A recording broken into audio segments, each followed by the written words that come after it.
வணக்கம் மக்களே. என்னடா யாரையோ காட்டுன்னு பார்க்குறீங்களா? இவ தான் எங்கள் அக்கா. ஸோ மாட்டுப் பொங்கல் அதுமாதிரி மாட்டுத்தனமாக எடுத்துகிட்டு அவள் கூட்டு போன கோவில் தான் கந்தக்கோட்டை முருகன் கோவில். நாங்கள் வேளச்சேரியில் இருக்கனால வேளச்சேரி டு சென்னை 4 டிக்கெட் எடுத்திருந்தோம். ஸோ அங்கே ரொம்ப நேரம் ஆக்சுவலி பொங்கல்னால என்னன்னு தெரில, அங்கே ரொம்ப காலியாக இருந்துச்சு. ட்ரெயினும் லேட்டாக தான் வந்துச்சு. கையை போட்டு நிப்பாட்டி ட்ரெயினில் இருந்து ஏறி இறங்கிட்டோம்.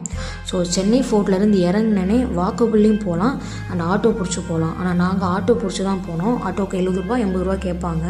ஏன்னா அங்கே 12 மணிக்கு ஷார்ப்பாக அன்னதானம் போடுவாங்க. சரி சாப்பிட்டு வரலாமே பிளான் பண்ணியிருந்தோம். அந்த கோயில் பார்த்திங்கன்னா ஆக்சுவலி இந்த ஸ்ட்ரீட்டுக்கு நடுவில் தான் இருக்கும். இருக்கிறதே நிறைய பேருக்கு தெரியாது.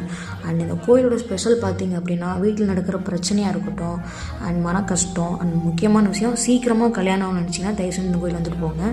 ஸோ அன்னதானம் சாப்பிட்றதுக்கு முன்னாடி அந்த டோக்கன் மாதிரி கொடுக்குறாங்க. அந்த டோக்கன் வாங்கி வெயிட் பண்ணிவிட்டு உள்ளே போகிற மாதிரி இருக்கும்.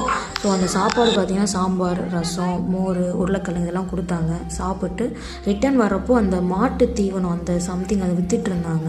அதை வாங்குற மாதிரி இருந்தால் அங்கே பட்ஜெட் ஃப்ரெண்ட்லியாக இருக்கும்னு சொன்னாங்க. அங்கே போய் பாருங்கள். ரிட்டன் கிளம்பி ட்ரெயின் ஏறி வந்துட்டோம். அடுத்த ஷார்ட் பார்க்கறதுக்கு முன்னாடி நர்மு வைப்ஸை சப்ஸ்கிரைப் பண்ணுங்கள் கைஸ்.